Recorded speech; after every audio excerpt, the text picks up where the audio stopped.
Oui, cuisiner des légumes aux enfants, leur faire manger ces légumes. Eh bien, c'est grâce à chefbambino.fr qu'on va peut-être y arriver, Elisabeth, puisque on donne envie aux enfants de manger les fameux légumes. En tout cas, c'est la promesse. Et puis ça tombe bien parce que nous sommes mercredi et chaque mercredi, Chef Bambino livre une histoire en fonction des produits du moment. L'idée, c'est de stimuler la curiosité et le goût des enfants de façon ludique et donner l'envie aux parents de partager un moment de cuisine avec leurs enfants et surtout avec les produits de saison. Ils partent donc d'un produit de saison, un Chef Bambino, et de là découle une histoire.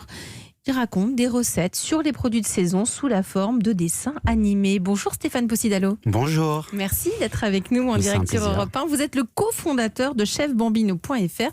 L'aventure est née comment ? Vous ne mangiez pas de légumes et vous l'avez regretté ?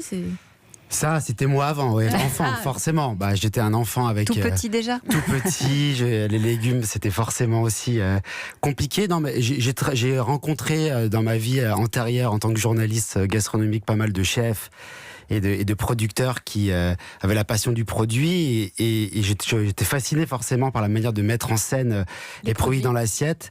Et un soir, face à mes jeunes enfants, je me suis retrouvé piégé un peu forcément à l'idée de me dire comment je vais un peu les stimuler, leur donner envie de manger tout ça. Et j'ai eu l'idée à un moment de me dire, et si on faisait une grande mise en scène, et si on faisait un visuel un peu créatif, et si on s'amusait tout simplement à cuisiner les fruits et légumes.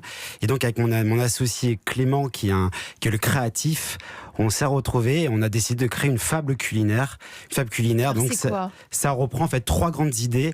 C'est de parler d'un produit de saison, de réaliser une recette simple et à la portée de tout le monde, donc en moins de 20 minutes, et surtout de raconter une histoire qui va impliquer les parents et les enfants, parce que le but c'est de s'amuser et de créer en famille en fait. Alors on raconte quoi sur la courgette ? Moi je voudrais savoir là, parce que ça devient urgent.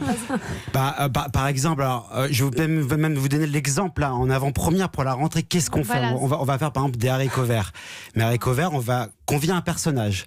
Et donc ce sera un sorcier qui s'appelle Haricots Verts, évidemment, et qui va raconter comment il va fabriquer des gnocchis de haricots verts et mettre en scène un grand palmier qu'on va pouvoir construire en famille. L'idée, c'est évidemment que les parents et les enfants regardent la vidéo et ensuite créent un atelier à la maison pour stimuler un peu la créativité, les papilles des enfants et des parents. Voilà, à l'arrivée, nous on a envie d'offrir une expérience, quoi. On a envie de prendre une autre approche de la cuisine traditionnelle et surtout de s'amuser avant de forcément convaincre par le goût, mais d'abord s'amuser. Et vous avez déjà eu des retours après vos fables culinaires ?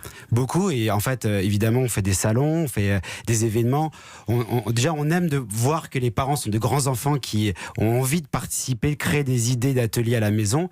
Et puis, on voit beaucoup d'enfants qui nous envoient des photos de leur création, visuelle. Donc, on a la chance d'avoir aujourd'hui une 50aine de recettes autour des produits de saison. Et c'est vrai que on s'amuse déjà beaucoup à faire tout ça. Et puis surtout, on voit les parents qui adhèrent aussi. Evelyne, notre coach. Et vous livrez également vous livrez en même temps les légumes ? Alors non, aujourd'hui, notre but c'est c'est une partie grand public. Toute l'expérience est évidemment accessible à tout le monde. On a des recettes, différents contenus aujourd'hui, des quiz, des jeux.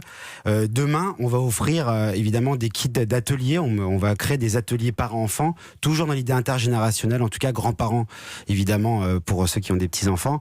Et derrière tout ça, on va créer des expériences sur le terrain. En tout cas, c'est le but. Mais les fruits et les légumes, c'est vrai que c'est la seule chose qu'il faudra acheter pour faire à cuisiner après. Mais je tiens à dire vraiment que aujourd'hui, on entend beaucoup de choses aux infos ce matin. Et c'est vrai que c'est important aujourd'hui de se dire que bien manger et faire à cuisiner, c'est une question d'intention et pas forcément une question sociale. Et je crois que nous, notre but, c'est de fédérer un peu les acteurs du public et du privé, et que les écoles aussi, à commencer par les écoles. Et je crois qu'on a un rôle avec plein d'autres associations à jouer. Vous intervenez dans des écoles, justement ? On essaye de plus en plus, en tout cas. Notre but, c'est qu'on a envie d'intervenir partout, en tout cas. Et c'est vrai que ça prend du temps. Ça prend du temps, mais je crois que l'enjeu est majeur. C'est payant, vos fables sont gratuites ? Tout est gratuit. C'est-à-dire que vous vivez comment ? Évidemment, on a un savoir-faire digital créatif qu'on souhaite mettre à disposition de nos partenaires, et en tout cas de marques qui partagent les mêmes valeurs que nous. Et puis à côté de ça, on aimerait vraiment développer des kits d'ateliers, aussi bien pour les entreprises que pour les particuliers, pour s'amuser en cuisinant, toujours. chefbambino.fr. J'attends la recette pour les courgettes.